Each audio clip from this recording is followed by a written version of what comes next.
চুপচাপ থাকি ও ম্যাঙ্গো সেজেছিল আর ও তুই কি সেজেছিলিস ওয়াটারমেলন হ্যাঁ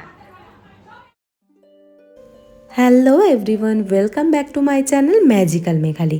আই হোপ সবাই খুব ভালো আছো, আমিও খুব ভালো আছি। আজকে আমি তোমাদের সাথে শেয়ার করব বাবা লোকনাথের পূজার দিন আমি কি করলাম। তো সকাল সকাল উঠেই আমি স্নান সেরে রেডি হয়ে নিয়েছি। এখন আমি যাব দিদির বাড়িতে, কারণ দিদির বাড়িতেই প্রত্যেক বছর তুহিন আর তুহিনের মা মানে আমার শাশুড়ি দুজনে মিলে পুজো দিতে যায়। তো আমি রেডি হয়ে গিয়েছি, তুহিনও রেডি হয়ে গিয়েছে। আমরা দুজন এখন বেরোবো দিদির বাড়ির উদ্দেশ্যে।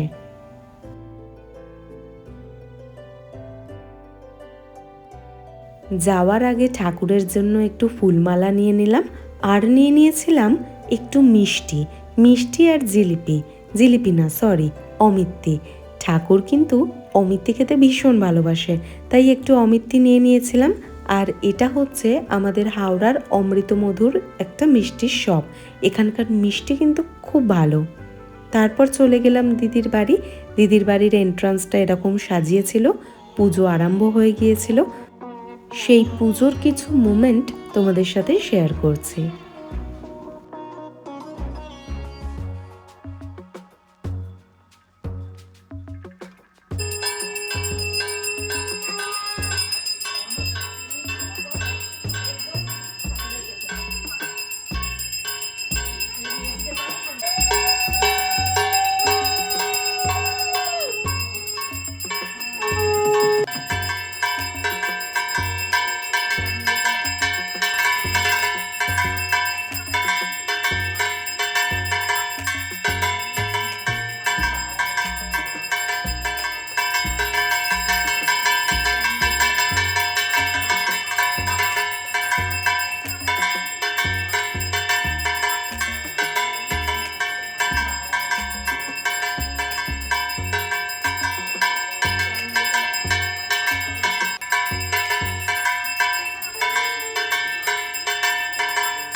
সুন্দরভাবে পুজো হলো, আরতি হলো, তারপর ঠাকুরকে ভোগ দেওয়া হলো।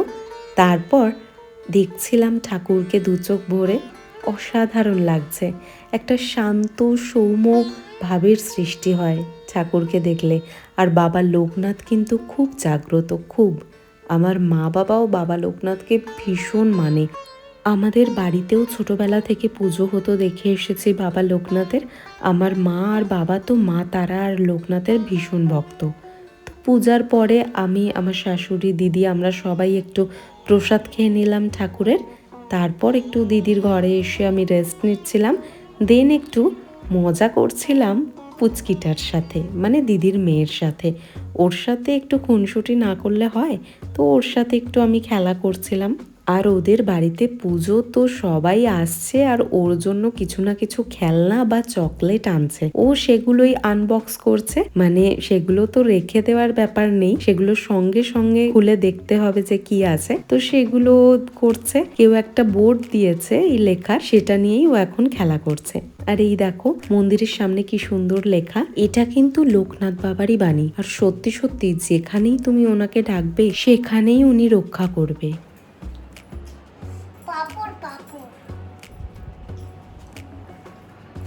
মুখে দেন নাটা লেখ লেখ কি এটা কি হলো। তারপরে আমরা লাঞ্চ করে নিলাম। হয়ে গেছে খাওয়া দাওয়া।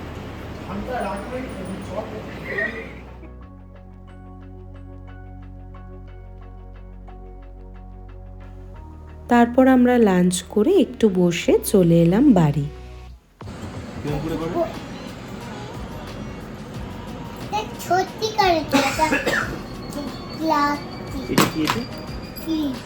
জাস্ট এলাম দিদির বাড়ি থেকে, বাইরে প্রচণ্ড গরম। তো এখন একটু রেস্ট নেব, তারপরে আবার বিকালে রেডি হয়ে ওদের বাড়ি যাব। হ্যালো, এখন বাজে 6:30, একটু রেস্ট নিয়ে নিয়েছি আর বানিয়ে নিয়েছি একটু কফি। গ্রীষ্ম বর্ষা শীত আমার জানো তো কফিটা খেতে খুব ভালো লাগে, তো একটু কফিটা বানিয়ে নিয়েছি। আর সাথে আছে অল্প কিছু আমন্ড বাদাম, এগুলো আজকে সকালে খাওয়া হয়নি, তো এগুলো খেয়ে নেব। তারপর সিলেক্ট করব শাড়ি। অনেকক্ষণ এই শাড়ি ওই শাড়ি করার পর এই শাড়িটা পছন্দ হলো। এটা কিন্তু আমার শাড়ি না, এটা হচ্ছে আমার শাশুড়ির শাড়ি। আমাকে পরে কেমন লাগছে কমেন্টে জানিও। আমার তো ভীষণ পছন্দ হয়েছে শাড়িটা, আমি আরও একবার দুবার পরে ফেলবো এই শাড়িটা। দারুণ লাগছিল শাড়িটা পরে। আর এই দেখো রেডি হওয়ার পর আমার খাটের, আমার আয়নার সামনেটার এরকম ঠিক অবস্থা। যাই হোক, এগুলো বাড়ি এসে গোছাবো। তুহিনও দোকান থেকে এসে রেডি হয়ে গিয়েছে। তো তুহিন রেডি হওয়ার পর, ওর তো বেশি টাইম লাগে না, আমারই শাড়ি পরতে টাইম লাগছিল। তারপর আমরা দুজনে চলে গেলাম আবার দিদির বাড়ি। তুহিন আসতে তো দেরি করেছিল, ওই জন্য প্রায় অনেক লোকই চলে গিয়েছিল।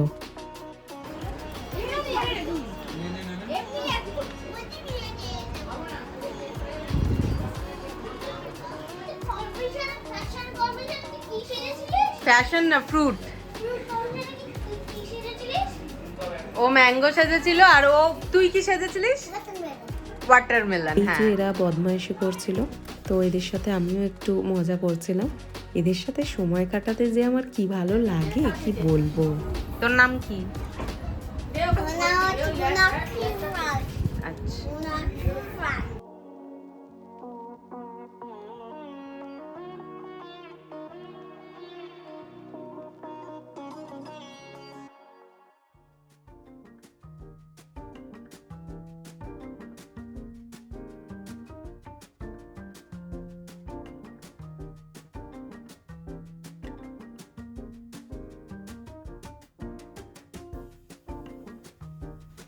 এরপরে সবাই আমরা ফটো তুলছিলাম, সবার ফটো আমি তুলেও দিচ্ছিলাম।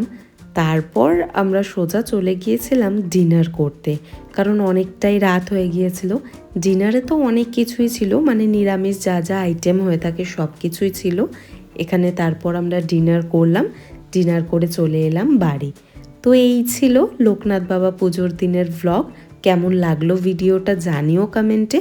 ভালো লাগলে অবশ্যই একটা লাইক করো, আর এখনও যদি আমার চ্যানেলটাকে সাবস্ক্রাইব না করে থাকো তাহলে অবশ্যই সাবস্ক্রাইব করে পাশে থাকা বেল আইকনটা অন করে দেবে, তাহলে যখনই আমি ভিডিও আপলোড করব সেটা সবার আগে তোমার কাছে পৌঁছে যাবে। তো আজকের মতো টাটা, আবার দেখা হবে অন্য কোনো ভ্লগে।